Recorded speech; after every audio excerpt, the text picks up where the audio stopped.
I see zombies. I see zombies. I see zombies. When I die, zombies, zombies. Are you a zombie? Zombies, zombies. Are you a zombie? Zombies, zombies. Are you a zombie? Zombies, when I die. Zombies in the street and zombies in the bars, zombies on the phone and...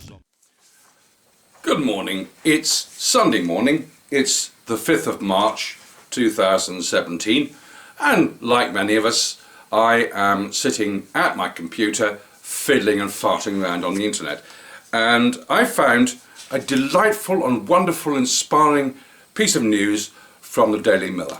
Now, I'm Jeremy Holton, I'm a music producer, and I'm also getting very pissed off at all the absurdity of the world today. So I'd like to just tell you about this, which is the wonderful news that we are on the threshold of an election, and it is an election of 27 aristocrats who will be elected by the House of Lords members into the House of Lords, which sounds incredibly democratic and very, very fair. I'm sure they're all very fine people. Anyway, I'd like to read out the article in the Daily Mail, and as you can see, there are the wonderful, wonderful gentlemen, the Lords. I mean, it's quite an extraordinary place, the Houses of Parliament. I mean, it's a country's bankrupt, and in addition, obviously, you know, they've been making laws for all these years leading to the bankruptcy of the country, and we're still letting them do it, which is quite surprising, really, bearing in mind that obviously, you know, the mess the country's in. I mean, you know, millions and millions of dependent people who have been created by the benefit system and the rest of it. Anyway, I'm sure all these things will come out in the wonderful debates, which are never shown really normally on a great extent on television. Here it is. Right. So, Parliament is about to hold an election with 27 candidates, but this is no ordinary vote. The winner will be able to make your laws for life. That seems very, very fair, that one of 27 people being elected by themselves should, in a democratic country, be able to make laws for life for the remaining 65 million people. I think that's quite fair. Anyway, candidates of prestigious place, including millionaire businessmen, landowners and descendants of two former prime ministers. That's all very reasonable, I think. The lucky winner will get to claim a £300 a day allowance, entry to what has been described as the best retirement home in Britain, and the right to shape and vote on the laws of the land. Many people will be very, very happy to hear that and know that they're in such good hands of such wonderful people from excellent family backgrounds. Anyway, Kate Rose, Ghost, actually, argued as Ghost, Chief Executive of the Electoral Reform Society, said, "Yet again we are witnessing the farce of a hereditary peer by-election, the most ludicrous part of our constitutional set-up. There are just 30 voters per candidate, but they're very good people in this so-called election. Lords are literally picking their peers from a tiny pool of the very finest aristocrats. Almost every single one of 27 candidates went to private school, including 11 who went to Eton and Fort Harrow." That's really good news. Obviously, they'll be able to, you know, row in the boat race perhaps, or play a bit of rugby or something like that. It would be good news for two teams at least. One of the upper-class candidates, Lord Summerton, has a mansion set in 5,000 acres in Suffolk with a ballroom and 20 bedrooms. It's so impressive it has been used to double as Sandringham House in movies. The Marquis of Abergavenny has just 3,000 acres of rolling countryside in Wales, in Kent, which is obviously part of Wales, but does own the historic Pantars in Tunbridge Wells.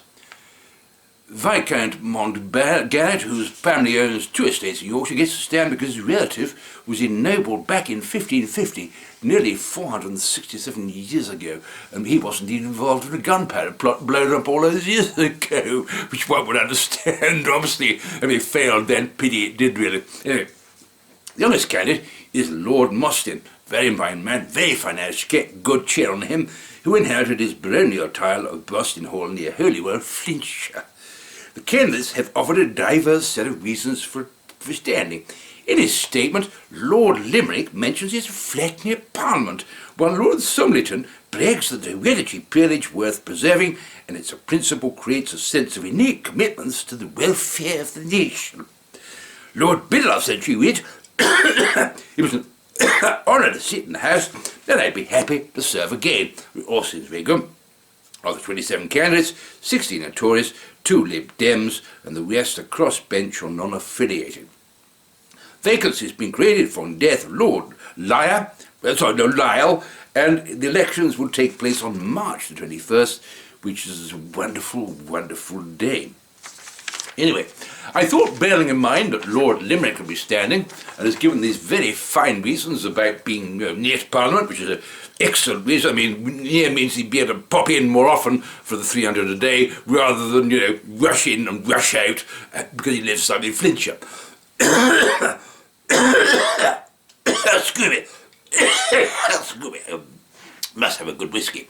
Anyway, but I thought, bearing in mind Lord Limerick will be one of our fine hereditary peer representatives, I'd create a limerick for him which seems to encompass the essence of who he fundamentally is, which is also a very, very fine person. Anyway, Lord Limerick wants to enter the Lords. He feels he deserves a reward. His reason, because he's convenient and local, although he isn't particularly vocal, but he'd like the 300 a day.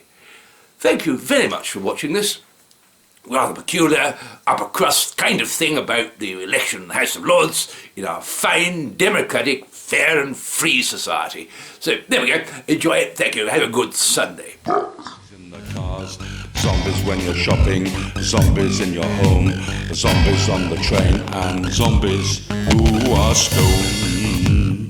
Zombies, zombies, zombies, zombies, I see zombies, I see zombies, when I die.